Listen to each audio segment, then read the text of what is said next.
My name is Anika. I am 27 years old, and if you looked at me today, you might think I have everything a woman could dream of. A husband, a house, and a life that looks stable from the outside. But deep inside, I carry a silence heavier than words can hold. When I was younger, I used to dream of a love that would protect me, make me smile, and remind me of my worth. I imagined late-night conversations, warm laughter over simple dinners, and someone who would hold my hand through life's storms. But life doesn't always give us what we dream of. Sometimes it gives us lessons instead of love. And now, sitting by the window of my bedroom, staring at the rain dripping down the glass, all I can whisper to myself is, I regret my marriage. When I first met Armin, I believed fate had finally answered my prayers. He was charming, confident, and had a way of making me feel like I was the only woman in the room. I still remember the first time he smiled at me. It was during my friend's wedding. He looked straight into my eyes and held my gaze long enough for my heart to skip. We talked for hours that night, about music, dreams, and the future. I thought I had found my forever. He told me he admired women who were different, women who carried quiet strength. And I wanted so badly to be that woman for him.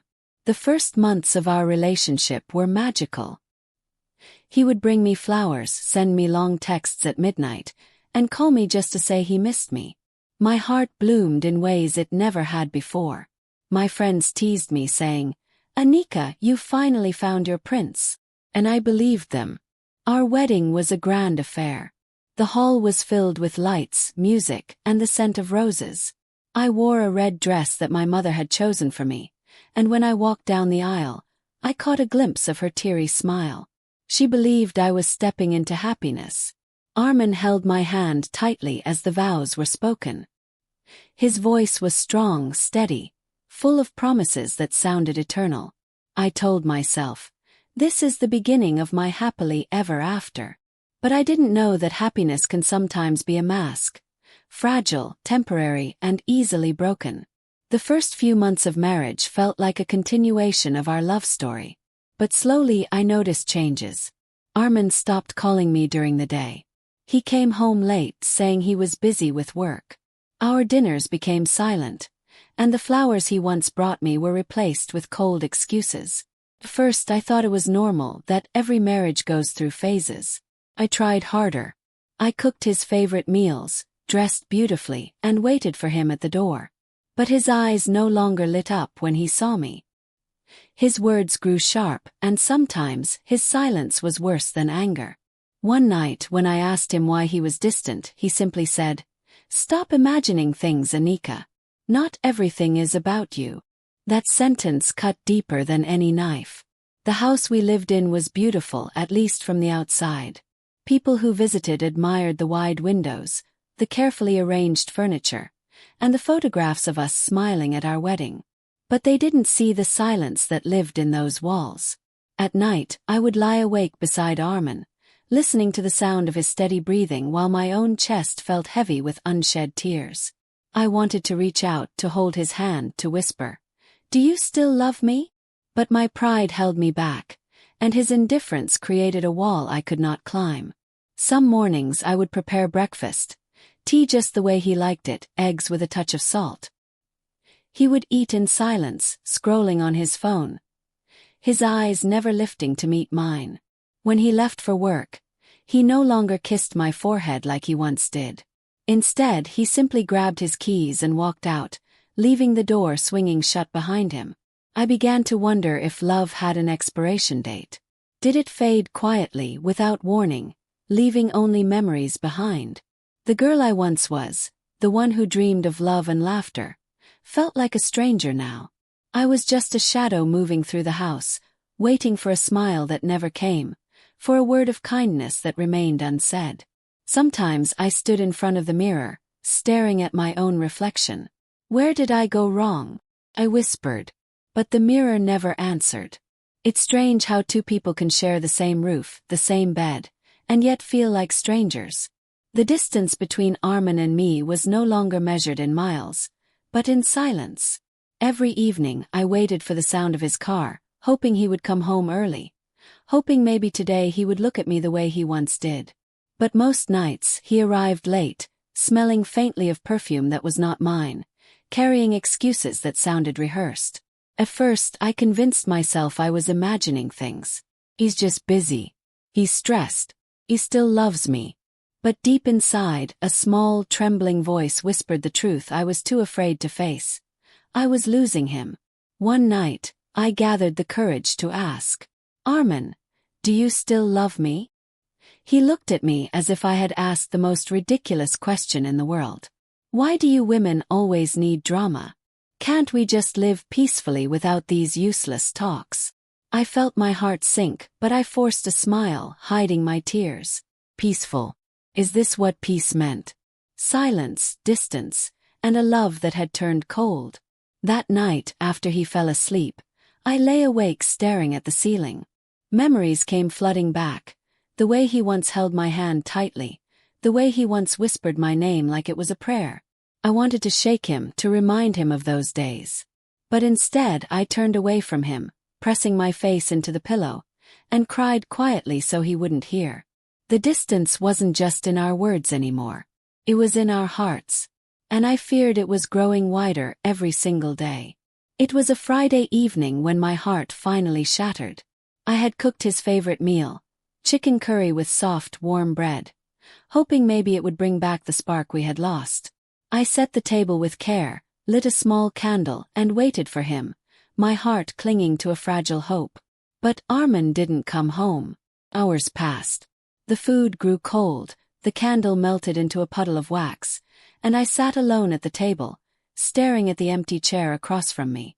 Finally, close to midnight, I heard the sound of his car.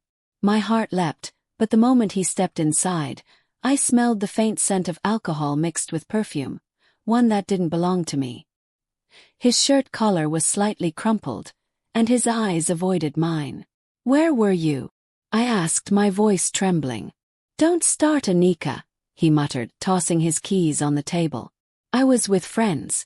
Don't act like a detective." I swallowed the lump in my throat, but tears blurred my vision. "I waited for you. I made dinner. You could have at least called." He turned to me, his eyes sharp. "Do you have to make everything about you? Stop acting like a child. I'm tired." Those words, cold, dismissive, cruel, broke something inside me. I had carried patience, love, and silence for so long, but in that moment, the truth crashed into me like a storm. I was no longer his priority. I was no longer his choice. And maybe I was no longer his love. That night, when he turned away and fell asleep without another word, I sat at the edge of the bed, staring at his back. My chest ached as if someone had carved out my heart and left an empty space behind. I whispered into the darkness, words he would never hear. "I regret my marriage." And for the first time, I realized regret was heavier than loneliness. It was a wound that never healed, a shadow that followed me everywhere. Sometimes, when the house grew too quiet and my heart felt too heavy, I found myself walking to the old wooden chest where I kept pieces of my past. Inside were faded photographs, a diary filled with dreams, and little notes I had written to myself back in college. There was one photo I always paused on, a picture of me at 21, standing in front of a library with a wide smile, my hair messy from the wind. My eyes in that photo were full of hope, full of life. That girl had dreams of becoming a writer, of traveling the world, of finding someone who would love her unconditionally. Where had she gone? Marriage had taken pieces of me, little by little. I no longer wrote in my diary. I no longer sang in the kitchen while cooking. I no longer laughed at silly things the way I used to. It was as if the woman I used to be had vanished, replaced by someone who walked carefully, spoke softly, and carried sadness in her silence. One evening, while Armin was out, I sat with that photo pressed against my chest and whispered, "Do you remember her, Anika? Do you remember who you used to be before you lost yourself in this marriage?" The truth stung. I realized I missed myself more than I missed him. Tears slipped down my face as I wrote in my old diary for the first time in years. "I don't recognize myself anymore. I gave everything, my love, my loyalty, my dreams. And all I received in return was silence. I don't know if I'm strong enough to leave, but I know I can't keep living like this. I regret my marriage, but more than that, I regret losing myself in it. Closing the diary, I hugged it close, as if it held the only pieces of me I still had left. For the first time in months I realized if I wanted to survive, I needed to remember who I used to be. Days turned into weeks, and the silence between Armin and me grew heavier than ever. Our house felt less like a home and more like a cage where two strangers lived side by side, pretending to be husband and wife. I tried to keep myself busy, watering the plants, cleaning the rooms, folding laundry, but no matter what I did, the emptiness followed me. The sound of the clock ticking on the wall was sometimes the only reminder that time was still moving, even though my life felt stuck. When Armin was home, he was distant. When he wasn't, the house felt like a hollow shell. Loneliness became my companion. I would sit by the window, watching couples walk by hand in hand, their laughter drifting through the air. I envied them, not for their beauty, not for their wealth, but for the simple joy of being truly seen by someone. I longed for someone to ask me, "How was your day?" or to notice when I was quiet. But Armin's words had become limited to short commands or complaints. "Where's my shirt? Why is dinner late?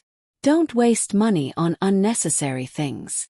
I felt invisible, like my presence no longer mattered. Sometimes I called my mother just to hear a voice that cared. But even then, I couldn't tell her the truth. I couldn't let her know how much I was suffering, because she believed I was living the life she had dreamed for me. A secure marriage, a stable home. So I lied. I told her I was fine. I told her Armin was busy but kind. And after hanging up, I cried into my pillow, my heart aching with the weight of the truth I was too afraid to share. The loneliness wasn't just in the empty rooms. It was in me. It was in my laughter that never came, in my tears that no one wiped away, in the silence that swallowed my voice every time I tried to speak. Every day I asked myself the same question. Is this all marriage is supposed to be? And every day the answer was silence. There are truths that live inside your heart, truths that scream to be spoken, but you swallow them again and again until they begin to poison you. For me, that truth was simple. I was no longer in love with my husband. I carried this confession like a secret wound. Every time I looked at Armin, I felt the emptiness between us, the love that had withered away. Sometimes I wanted to tell him that I was breaking, that I was drowning in silence, that I wanted more than this hollow marriage. But every time the words reached my lips, fear pulled them back. What if he didn't care? What if he laughed at me? What if leaving meant disappointing everyone who believed in our marriage? So I kept quiet, played my role. I smiled in front of relatives, pretending everything was fine. I walked beside Armin at family gatherings, our hands brushing but never holding, our eyes never meeting. And everyone thought we were perfect. But at night, when the world was asleep, I would lie awake, whispering the confession I could never speak out loud. I regret this marriage. I regret choosing him. I regret believing that love was enough. Sometimes I imagined what life would have been like if I had been braver, if I had chosen differently, if I had followed my dreams instead of chasing a love that betrayed me. But regret is a cruel companion. It shows you all the doors you could have opened, all the lives you could have lived, but locks you inside the one you chose. And so, my confession remained mine alone, buried deep in the silence of my heart. Armin never knew because he never asked. And I never told him, because by then, I had learned that some confessions are safer left unspoken. It was a rainy night, the kind of night I used to love. When I was younger, rain meant comfort. I would sit by the window with a cup of tea, listening to the rhythm of the drops against the glass, feeling peace in the storm outside. But now, rain only reminded me of storms inside me, the ones no one could see. That evening, Armin came home later than usual. He didn't look at me. He didn't ask if I had eaten. He simply walked past me, dropped his shoes in the corner, and shut himself in the study. The sound of the door closing echoed in my chest like a final goodbye. I sat alone at the dining table, staring at the untouched food I had prepared. My hands trembled as I lifted the spoon, but I couldn't eat. My stomach was heavy with loneliness. The rain outside grew stronger, and something inside me finally cracked. I pushed the plate away, ran to the bedroom, and collapsed on the floor. My body shook with sobs I had held back for too long. I cried for the girl I used to be. I cried for the love I thought I had. I cried for the dreams that had turned into dust. Why, God? Why me? I whispered into the emptiness. My voice was hoarse, my heart aching. For the first time, I didn't care if Armin heard me. I didn't care if the world judged me. My pain poured out in waves, raw and unstoppable. I wanted to scream. I regret marrying you. I regret giving you my heart. I regret believing your promises. But the words remained locked inside, caught between anger and fear. That night, I fell asleep on the floor with my tears as my pillow. The rain outside eventually stopped, but the storm within me had only just begun. When I woke the next morning, my eyes were swollen, my body weak. Armin didn't notice. He walked past me, sipping his coffee, scrolling on his phone, as if nothing had happened. And in that moment, I realized something that hurt more than anything else. It wasn't just that he didn't love me anymore. It was that he didn't even see me anymore. Love is supposed to be alive, breathing, moving, glowing like fire. But what we had now wasn't love. It was routine, habit. Armin and I lived like two actors playing a script we no longer believed in. We shared meals without conversation, shared a bed without warmth, and shared a life without joy. He didn't hurt me with his hands, but he hurt me with something far worse. His indifference. I used to believe the opposite of love was hate. But I was wrong. The opposite of love is indifference. And that was all he gave me. There were mornings when he would hand me his coffee cup without looking up, expecting me to refill it. I would take it silently, my heart aching, wondering how I had become nothing more than a shadow in his life. At night, when he turned off the light and faced away from me, I would stare into the darkness, remembering the days when he used to pull me close, whispering promises of forever. Now, the only sound was his steady breathing while I lay awake, drowning in loneliness. Sometimes I caught myself thinking, maybe this is my fate. Maybe women are meant to sacrifice their happiness for the sake of keeping a marriage alive. That's what society whispered, that's what relatives believed. That a woman's worth was measured by her patience, her silence, her ability to endure. But deep down, I knew this wasn't life. It was survival. And survival without love is nothing but a slow death. One evening, as I was folding laundry, I found one of his shirts with a faint trace of perfume. Sweet, unfamiliar, not mine. My hands froze on the fabric. My heart pounded, but strangely I didn't even cry. Instead I felt numb. Maybe because part of me already knew. Love had long left our home. All that remained was habit. Cold, empty, suffocating. And I began to wonder. How much longer can a person live on habit before their soul breaks completely? Questions began to fill my mind, chasing me day and night like shadows I couldn't escape. Why did he change? Was it me? Was I not enough? Does he love someone else now? If I leave, will I survive? If I stay, will I ever be happy? They were questions with no answers, and yet they consumed me. Every morning when I looked at my reflection, I asked myself, is this what you wanted, Anika? Is this the life you dreamed of when you were younger? My reflection never replied, but the silence was loud enough. I watched Armin carefully, searching for clues in the way he moved, in the way he avoided my eyes, in the way his smile never reached me anymore. I wanted to ask him directly, do you love me? Do you even want me here? But fear kept me silent. I was afraid of the answer, because deep down I already knew. The nights were the hardest. Lying beside him, so close and yet so far, I felt my heart breaking piece by piece. I wanted to reach out, to shake him, to beg him to look at me the way he used to. But my pride chained me, and his coldness froze me. Some nights I found myself praying. Not for his love anymore, but for strength. Strength to face the truth.